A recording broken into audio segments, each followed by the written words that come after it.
दक्षिण सोलापूर तालुक्यातील कासेगाव, गंगेवाडी हे जिल्ह्याच्या सीमावर्ती भागातील गावं.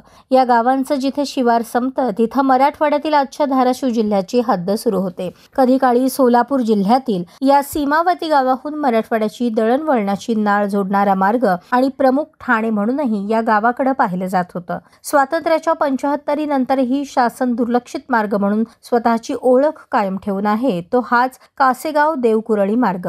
या मार्गावर सोनहिरा जनमानसात ओळख असलेल्या नाल्याजवळ शेतकऱ्यांना वाट काढताना नाकी नऊ येत होते. या सोनहिऱ्यातील दरवर्षी साठणाऱ्या पाण्याला कासेगावातील विठ्ठल ढेकळे आणि मुबारक तांबोळी या मित्रांनी लोकवर्गणीतून वाट मोकळी करून देण्याचा प्रयत्न केला आहे तो निश्चितच कौतुकास्पद मानला जातोय. कासेगाव तालुका दक्षिण सोलापूर आपण आता ज्या रस्त्यावर उभारलेलो आहोत तो कासेगाव देवकुरळी रस्ता असून देवकुरळीच्या अलीकडच्या उस्मानाबादच्या बाउंड्रीपर्यंत हा फक्त 5 किलोमीटरचा आहे. हा कासेगावातला सर्वात मोठा रस्ता असून अगदी स्वातंत्र्यपूर्व काळापासून मराठवाड्याला जोडणारा हाच एकमेव मार्ग इकडून होता. हा रस्ता इतका दुर्लक्षित आहे याच्यावर फक्त आत्ताच माझ्या मित्रांनी सांगितल्याप्रमाणे एकदाच खडीकरण झालेलं आहे. या रस्त्यावर 502 एकर जमीन शासनाची असून त्या ठिकाणी पर्यटनाचं खूप चांगलं क्षेत्र तयार करता येतं. मात्र या बाबीकडे कोणाचं लक्ष नव्हतं. यातून इथल्या सगळ्या शेतकऱ्यांना जायला यायला सुद्धा चांगला रस्ता नव्हता. पाणी आहे, हे पाणी आम्ही लोकवर्गणीच्या ह्याच्यातून सर्वांच्या सहमतीनं हे काम करत आहोत. सर्वांनी याच्याकडे लक्ष द्यावं, शासनाने याच्याकडे पाठपुरावा करावा हे वाटतं. पावसाळ्यात तर देवकुळी रस्त्याची पार दुर्दशा झालेली असते. त्यातच सोनहिरा म्हणून सर्व परिचित असलेल्या नाल्यावर मोठ्या प्रमाणात पाणी येऊन 1972च्या दुष्काळात कासेगावचा पाझर तलाव म्हणून बांधलेल्या आणि आज मितीला महसुली क्षेत्र गंगेवाडीच्या नकाशात असलेल्या पाझर तलावात जाऊन मिळते. या सोनहिऱ्यात पावसाळ्यामध्ये सहजासहजी गुडघ्या मांड्यान इतक्या थांबणाऱ्या पाण्यातून देशाच्या प्रगतीचा कडा म्हणून पाहिल्या जात असलेल्या बळीराजा वाट काढत निघतो.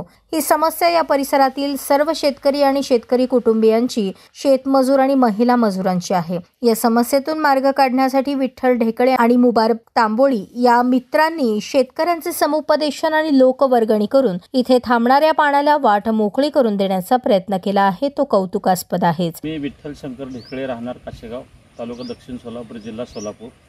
आपण ज्या रस्त्यावर सध्या उभे राहिलेले आहोत हा रस्ता स्वातंत्र्यपूर्व काळ आणि स्वातंत्र्यानंतरच्या कालखंडापासून चालू असून या भागामध्ये असणारे जे शेतकरी आहेत त्या शेतकऱ्यांच्यासाठीचा महत्त्वाचा रस्ता आहे.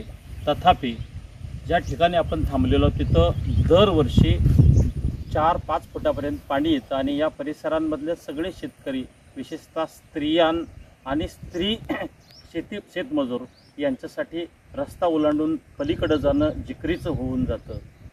म्हणून मी आणि माझे सन्मित्र मुबारक तांबोळी सर या दोघांनी असा निर्णय घेतला की या परिसरातील लोकांना एकत्र करणं आणि सर्वांच्या संमतीनं लोकवर्गणीमधून या रस्त्यावर साठणारं पाणी काढण्याच्यासाठीची प्रक्रिया आहे ती प्रक्रिया आम्ही सुरू केली आणि आज ती पूर्ण केलेली आहे.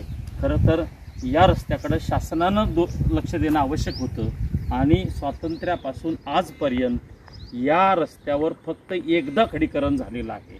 याच रस्त्यावरून पुढे महाराष्ट्र शासनाची 502 एकराचं वन जमीन आहे. सध्या शासन पर्यटनाच्या दिशेनं वाटचाल करूया आणि पर्यटन वाढवूया असं म्हणतं आहे. तरी याही परिसराला पर्यटनाच्या दिशेनं पुढे नेण्याच्यासाठी आणि या भागातल्या शेतकऱ्यांना पक्का रस्ता तयार करण्याच्यासाठी लक्ष दिलं शासनानं तर ते अधिक चांगलं होईल अशी आमची शासनाला विनंती राहील. त्याचवेळी या रस्त्याकडे शासन आणि लोकप्रतिनिधींनी डोळसपणे पाहण्याचीही तितकीच गरज आहे हे मात्र नक्की.